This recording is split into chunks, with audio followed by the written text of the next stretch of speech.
ଯେତେବେଳେ ଆମେ ଜୈବ ରାସାୟନିକ ଅଣୁମାନଙ୍କର ନାମକରଣ କରିବା ସେଥିରେ ମୁଖ୍ୟ କଥା ଯାହା ବିଷୟରେ ଆମେ ଚିନ୍ତା କରିବା ସେ ହେଉଛି କି ଏହି ଶୃଙ୍ଖଳ କିମ୍ବା ରିଙ୍ଗ ବା ଚକ୍ର କେତୋଟି କାର୍ବନ ଅଣୁ ଦ୍ୱାରା ତିଆରି ହେଇଛି।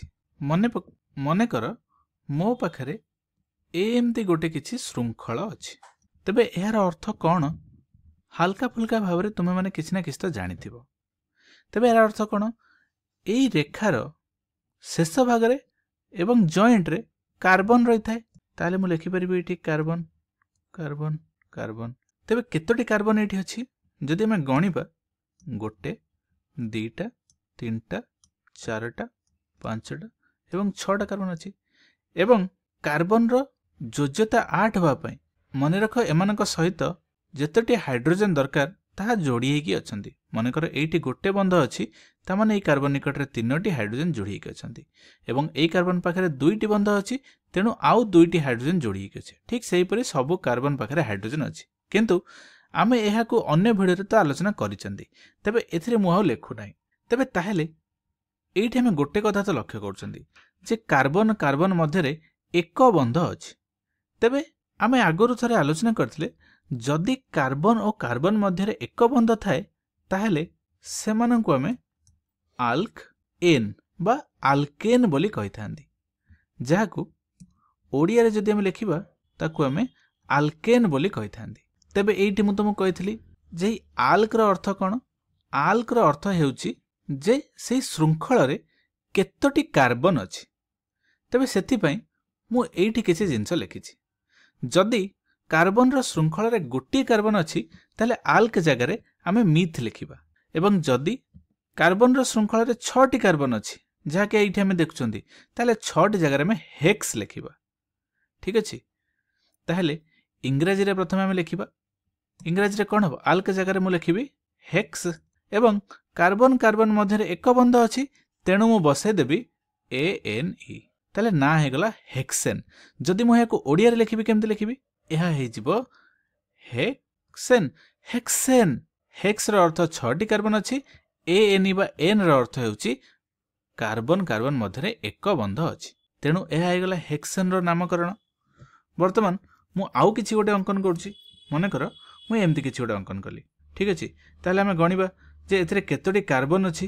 କାର୍ବନ କେତୋଟି ଅଛି? 1 2 3 4 5 6 7ଟି। ତେବେ ଯଦି 7ଟି ତାହେଲେ ତାର ଆମେ ନାଁ କ'ଣ ଦେବା? 7 ପାଇଁ ଆମେ କରିଦେଉଛନ୍ତି ହେପ୍ଟ, ଏବଂ ସବୁଗୁଡ଼ିକ କାର୍ବନ ମଧ୍ୟରେ ଏକ ବନ୍ଧ ଅଛି, ତାହେଲେ ଆମେ ତାକୁ ଲେଖିବା ହେପ୍ଟେନ୍। ଠିକ୍ ଅଛି। ହେପ୍ଟେନ୍ ଲେଖିବା ଆମେ। ପୁନଶ୍ଚ ଯଦି ମୁଁ ଏମିତି କିଛି ଗୋଟେ ଅଙ୍କନ କରୁଛି ତାହେଲେ ଆକୁ ଆମେ କେମିତି ନାମକରଣ କରିବା? କିଛି ଏହିପରି। ଏଠି ଦେଖ କାର୍ବନ କେତୋଟି ଅଛି? ସେମିତି 1 2 3 4 5ଟି। ତାହେଲେ 5 ପାଇଁ ଆମେ କ'ଣ ଲେଖିବା? ପେଣ୍ଟେନ୍। ଠିକ୍ ଅଛି। ତ ଆର ନାଁ ହେଇଗଲା ପେଣ୍ଟେନ୍। ତାହେଲେ ମୁଁ ଆଉ ଗୋଟେ ଭିନ୍ନ ପ୍ରକାରର ଅଣୁଟିଏ ଅଙ୍କନ କରୁଛି। ଯେମିତିକି ମୁଁ ଧରାଯାଉ କହିଲି ଆମେ ଅଙ୍କନ କରିବା ସାଇକ୍ଲୋପେଣ୍ଟେନ୍। ସାଇକ୍ଲୋପେଣ୍ଟେନ୍। ତ ସାଇକ୍ଲୋପେଣ୍ଟେନ୍କୁ ଆମେ କେମିତି କରିବା? ସାଇକ୍ଲୋର ଅର୍ଥ କ'ଣ ହେଉଛି? ସାଇକ୍ଲୋର ଅର୍ଥ ହେଉଛି ଚକ୍ର ବା ରିଙ୍ଗ ବୋଲି ଆମେ କହିବା। ତେବେ ପେଣ୍ଟର ଅର୍ଥ କ'ଣ? 5ଟି କାର୍ବନ ଅଛନ୍ତି, ଏବଂ ANEର ଅର୍ଥ ସବୁ କାର୍ବନ ମଧ୍ୟରେ ଏକ ବନ୍ଧ ଅଛି। ତେବେ ସାଇକ୍ଲୋର ଅର୍ଥ ହେଉଛି ପୁନଶ୍ଚ ଯେ ସବୁ କାର୍ବନ ଗୁଡ଼ିକ ଏକ ରିଙ୍ଗ ବା ଚକ୍ର ଆକାରରେ ଅଛନ୍ତି। ତେଣୁ ଆମେ ଏହାକୁ କିପରି ଅଙ୍କନ କରିବା? ନା ଗୋଟେ କାର୍ବନ, ତା ସହିତ ଆଉ ଗୋଟେ କାର୍ବନ, ତା ସହିତ ଆଉ ଗୋଟେ କାର୍ବନ, ତା ସହିତ ଆଉ ଗୋଟେ କାର୍ବନ, ତା ସହିତ ଆଉ ଗୋଟେ କାର୍ବନ, ଏବଂ ସେଇଟା ପୁଣି ପ୍ରଥମ କାର୍ବନ ସହିତ ସଂଯୁକ୍ତ ହେଇକି ଅଛି। ଏବଂ ଯଦି ଆମେ ହାଇଡ୍ରୋଜେନକୁ ଗଣିବା, ହାଇଡ୍ରୋଜେନ ସବୁଥିରେ କେତୋଟି ଅଛନ୍ତି? 2ଟି। ଏଥିରେ ଦେଖ, ଏଥିରେ ସେଭଳିଆ 1 2ଟି, ଏଥିରେ ବି 2ଟି, ଏଥିରେ ବି 2ଟି, ଏଥିରେ ବି ସବୁଥିରେ 2ଟି ହାଇଡ୍ରୋଜେନ ଅଛନ୍ତି। ତେଣୁ ଆମେ ଏହି ପରିକା ଆଲ୍କେନ୍କୁ ସାଇକ୍ଲୋପେଣ୍ଟେନ୍ ବୋଲି କହିଥାନ୍ତି। ତେବେ ସାଇକ୍ଲୋର ଅର୍ଥ କ'ଣ? ରିଙ୍ଗ, ଏବଂ ପେଣ୍ଟର ଅର୍ଥ 5ଟି କାର୍ବନ, ANEର ଅର୍ଥ ସବୁ କାର୍ବନ ମଧ୍ୟରେ। ତେବେ ପୁନଶ୍ଚ ଆମେ ଆଉ 2-3ଟି ଉଦାହରଣକୁ କରିକି ଦେଖିବା। ଠିକ୍ ଅଛି। ମନେକର ମୁଁ ତୁମକୁ କହୁଛି ଅଙ୍କନ କର ଯେ ସାଇକ୍ଲୋବ୍ୟୁଟେନ୍। ସାଇକ୍ଲୋବ୍ୟୁଟେନ୍ ଅଙ୍କନ କରିବା। ତେବେ ଦେଖିବା, ପ୍ରଥମତଃ ସାଇକ୍ଲୋର ଅର୍ଥ କ'ଣ ହେଉଛି? ଚକ୍ର ବା ରିଙ୍ଗ ହେଇକି ଥିବ। ରିଙ୍ଗ ବୋଲି ମୁଁ ଲେଖିଦେଉଛି।